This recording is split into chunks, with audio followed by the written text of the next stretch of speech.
Hey, welcome back. So, hopefully you're doing okay. I know I say this all the time, I get repetitive, but I guess that's my thing.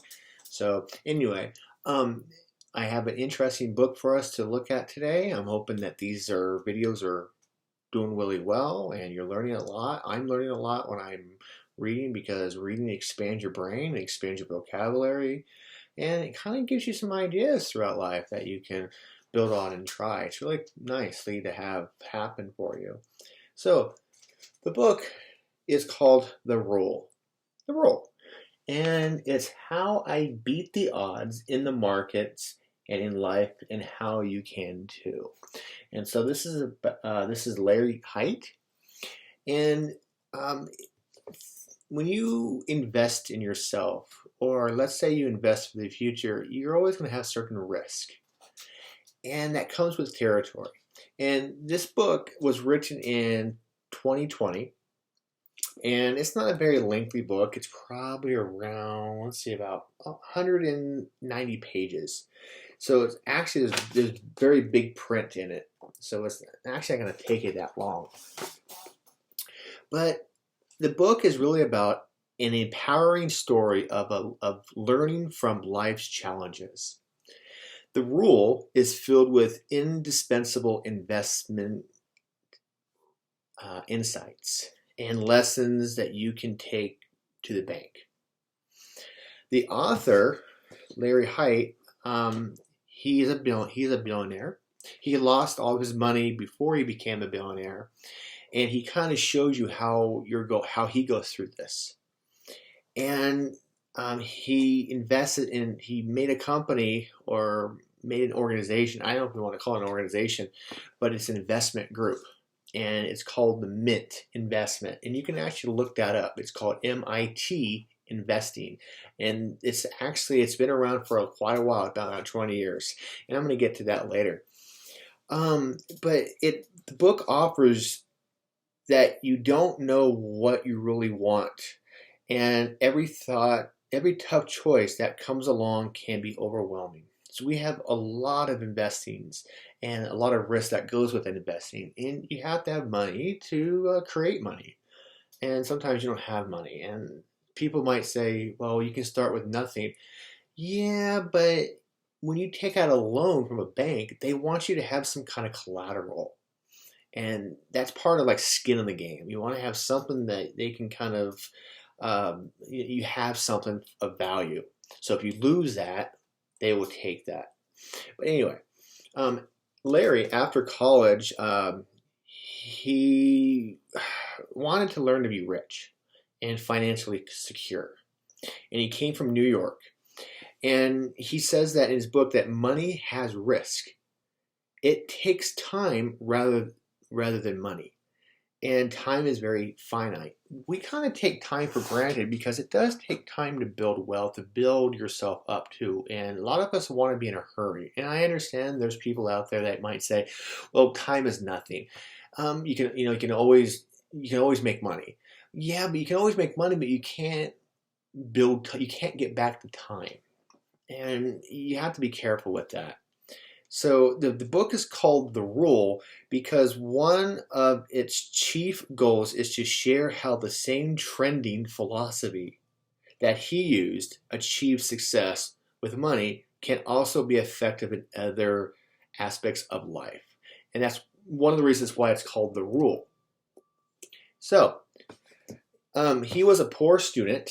Larry was, and he graduated from New York, and he did. I mean, he was smart, but he didn't really want to apply himself or something like that. And he thought about that. And after graduating from college, or after graduating from high school, which took a lot, you have to understand that you have to do things, and you have to make money. And he wanted to learn how to make money, and so he wanted to learn day trading or trading in the stock market and investing money, which is good for everybody to do.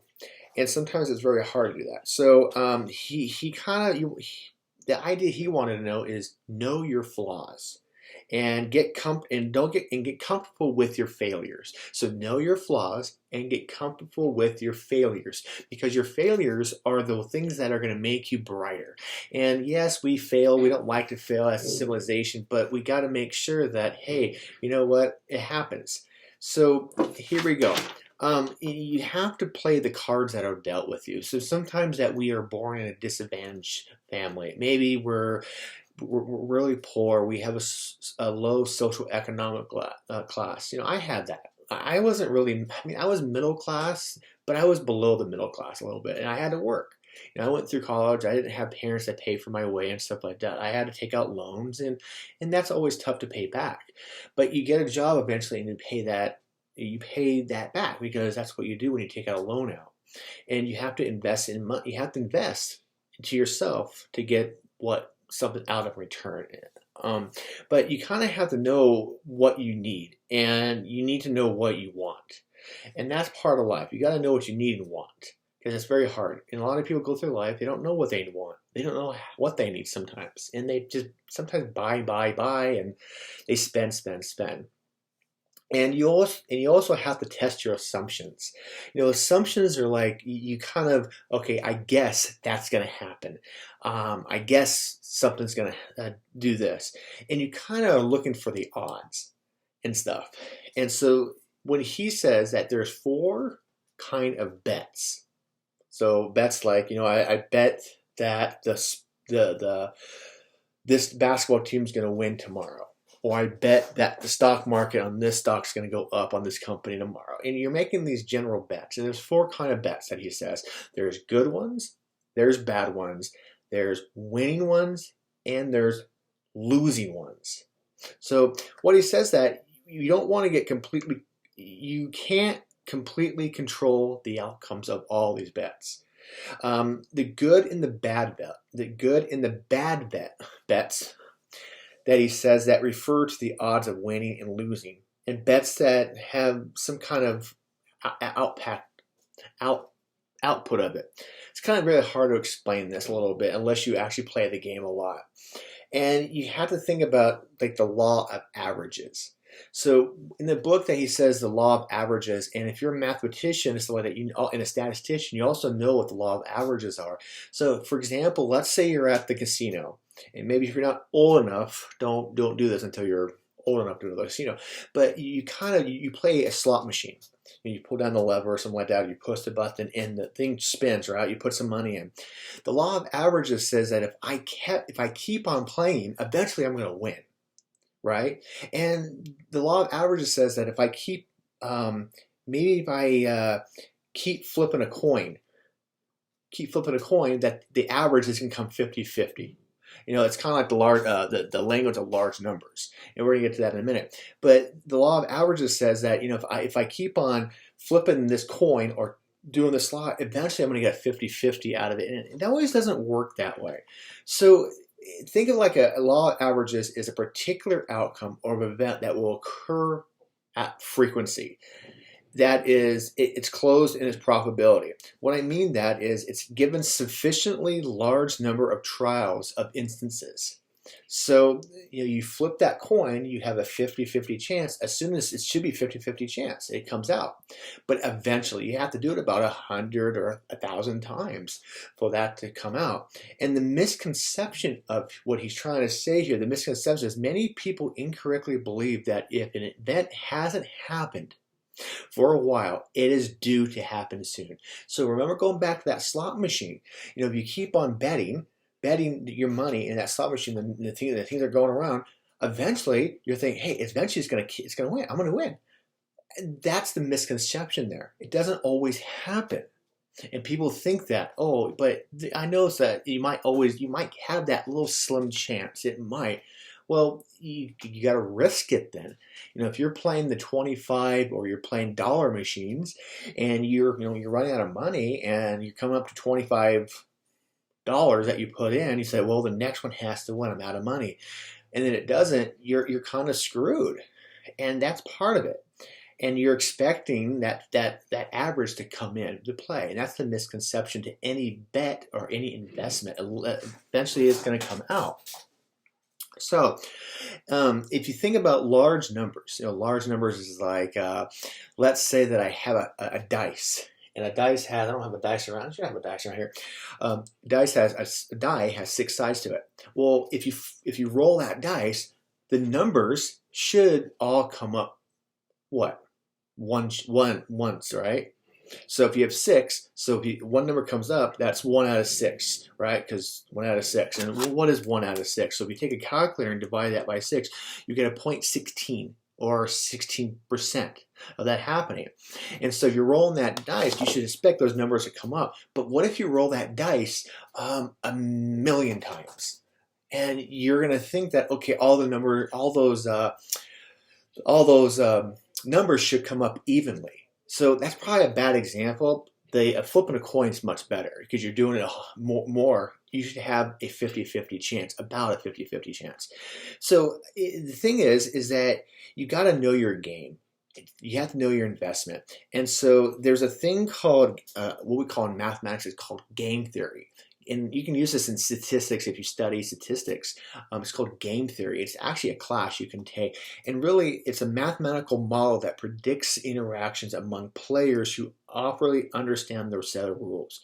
So let's say, for example, that what if you're playing a game and you have some kind of algorithm that tells you the outcomes of this. And if you're a day trader or investment in the bond, the stocks, this would be good because you're looking at the stock markets, you're looking at the trends. And sometimes it doesn't always work, but based on that model that you are creating for that certain algorithm of that stock, it might give you the benefit of the doubt to get that outcome exactly. But it's a whole thing in game theory. This is not about game theory, so I'm not going to run into that. But the thing is, no one can predict the future. And if you can predict the future, you're golden. But you can't. I mean, there's no mathematical formula for that. And game theory kind of has some kind of withdrawals of that. So look that up if you're interested. But if you think of Uber for a minute, Uber is you get into a car with somebody and they drive you to your destination. That came out in 2009. I think it's 2009 the company got started. It's worth $60 billion. It's a big company. Now you have Lyft, you got other taxi or something like that. There's so many of them. But the thing is, they started for a long time, and when they started, they had no idea that this was going to take off. And just thinking like a Facebook. Facebook started with like 3 people or something like that. Mark Zuckerberg asked a couple people to come in with them, and they kind of left because they were scared. And now look at, wow, it's taken off like crazy. And this is what companies do. So you can't predict the future of this. And look at Tinder. And Tinder in 2012, the dating world came in. Online dating really took off, and people were getting dates left and right. But they weren't really working out because it takes emotional attachment to that. But that was a big towards the future investment that it took a lot of risk. They had no idea. And so when you're kind of investing in yourself or day trading or in the stock market or put some money down in a company, it might not work out in your favor too much. And so this is the power of attraction. And the power of attraction is that you want to get your data and your ducks in order, your data efficient, so you can predict some kind of pattern recognition of this. And we love people attachments, and app stores are known for this. But the human behavior, it gets in our way sometimes when we are investing in ourselves or investing in somebody else. And, the ego, your fears, your yearnings keep us from seeing mistakes that we made. So sometimes people make a lot of mistakes. They waste a lot of money in stocks, and all of a sudden they lose a lot of it. And why did they lose all of it? Well, because maybe they were very stingy, but they made that mistake, but they're still going. So in the book, he says there's 8 ways to lose money. 8 ways to lose money. So here they are. Being a genius. Assume the market owes you money. Ignore the trend. Failure gets out of our bad position. Hang on where you're losing. Be a winner. Get confused at what your objective is, and be arrogant. So let's go through a couple of these, or maybe all of them. But so the first one was be a genius. You'd be like, well, isn't that a good thing? But being a genius does have its withdrawals, it has its consequences. There's advantages in life that when you go through school, you go through college, yeah, you can be a genius in getting those classes, getting A's. But when you get to the real world, that all changes because you don't really have that structure anymore. And you want to start maybe throwing some money around. And yeah, being smart is one thing and maybe seeing the trends a little bit, but it's also just risk involved. And so he says the market is different. You can make a wrong bet. Even the smart people make things not work very much. And that has to deal with experience and stuff like that. The second thing about 8 ways of losing money is assume the market owes you money. So he says in the book that if you kept on betting on the same thing and it kept on losing, eventually you think that it has to go back up. It has to go back up. And you lose it all. And then once you lose it all, you're upset because you lost all your money and you think that, well, they have to owe me. If it goes down, eventually it has to go back up. No, it didn't. Unless you invest in gold. And gold is one of those things that kind of very fluctuates. If you're doing something in sugar, sometimes sugar went flawed. Johnson & Johnson, for another example, was a medical thing back, oh God, I think it was back in early 2000s.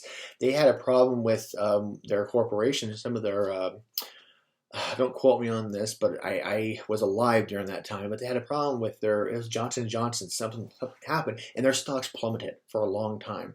And it was really hard to get that reputation back. So that's something else. Number 3, ignore the trend. You can get on the wrong train sometimes. So investing in the wrong thing. Sometimes you can put your money in one place and you think that, oh, it's going to go up, and it doesn't. So think of it. In the book, he kind of has an idea. It's like you're in New York. You go down to the subway station, and you get on the wrong subway, heading somewhere else because you misread or you misinterpreted something. That can happen, and you can put all your money in that one basket, and that basket can go off to something else and just go plummet. Number 4, failure to get out of a bad position. So 95%, the odds are in favor of you, but there's that 5% that you can lose. And you have to read the book to kind of get that. And I kind of see that, I don't. But, everything takes risk. And if you want to take the odds on that, that's fine. What are the odds of me getting a green light on the next intersection?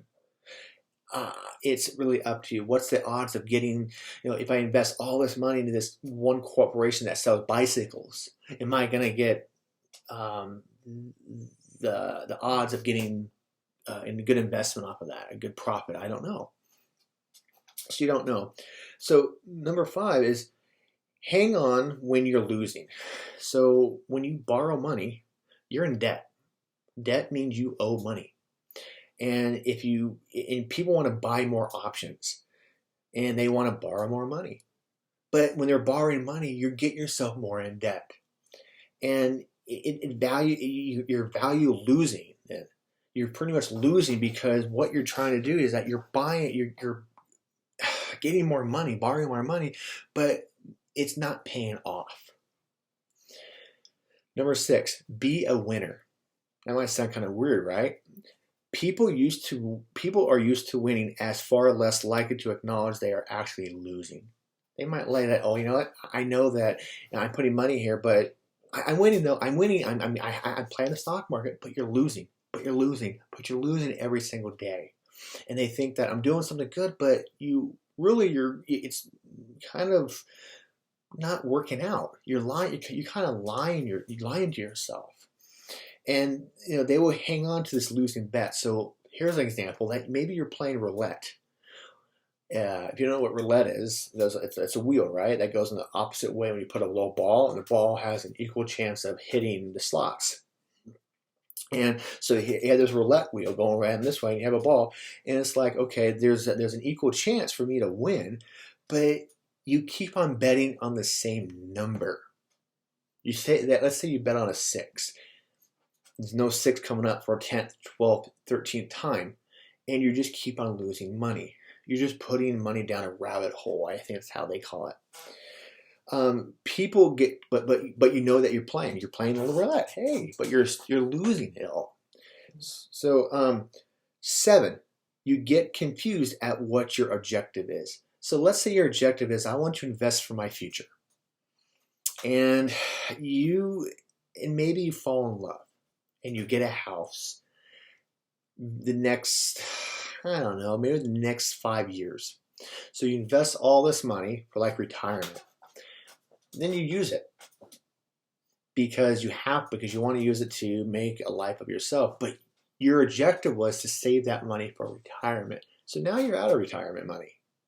So the objective is that you see that you want to invest here, but life gets in the way and it takes that money somewhere else, and you lose that objective. That's probably one good example, but I have many of them. But no time to talk here, though. The next one is being arrogant. Now, you're losing your money in one thing. So you put all your money in one little basket, and you think that one basket's going to pay off. But what you need to do is put it in different baskets so it has an object to one of them to grow, while some of them fail. And you might think that's kind of stupid. No, it's not. You're not putting all your eggs in one basket, I think is what it is. So let's say it takes a lot. So the bottom line, it takes a lot of time, money, and knowledge for you to become effective with trading and investing in yourself. It's, if you want and you can count, you can invest. If you want something and invest something, you find. So here's an example from me. When I was in my early 20s, I was thinking about my retirement life. You don't really think about that, and you want to you want to invest in a retirement account at a young age. So every week, every month that you get paid or have money, that you're putting like $100 a month away for, let's say, 18 years. Just say 18 years. And after so many years, why it's compounding, that you're going to start getting money to retire on. So when you're 65, that you can have $1 million when you're 65. That's the whole thing. When you're young, you put money away in an interest of like 5 or 6%. You can use it like an IRA or a Roth IRA or some other kind of investment groups that you should educate yourself on, and you should be fine. But what happens is, I got fooled on this. I bought a house. When you buy a house, it takes a lot of income. It takes a lot of money. And sometimes things happen, and you have to kind of go into that retirement fund that you spend years of doing it, and you got to take some money out to pay the mortgage or do something else with the house. And that's part of life. And so it takes a while for that to build up again. So you want to be very smart in where you put your money and keep your objective there. So it's just about being persistent in what you're doing. Persistence pays off. So the rule of this is that never risk more than one. So why it's called the rule in this book that he calls it, it says never risk more than 1% of total equity of your single trade. And here's what I mean. Meaning, trade goes against you. The max loss you should not exceed is 1%. So if you're losing more than 1% of your money, get rid of it. Get rid of it, because it's going to go down. This is what this book was all about, the one rule. Interesting book about Larry Hite. And if you don't know anything about him, if you look at he was the founder, principal, and manager of the director of Mint Investment. and he's been doing it for ever since. So it's been there for 20 years. There's a website on it that you can look on it, but it says a lot of real estate. They're like real estate people, and you can buy into real estate, which makes you money. But you look that up. Really interesting book about investing and kind of his experience in investing too, which is good because you should learn about or learn from people like this. All right. I hope that you enjoyed this book. Thank you.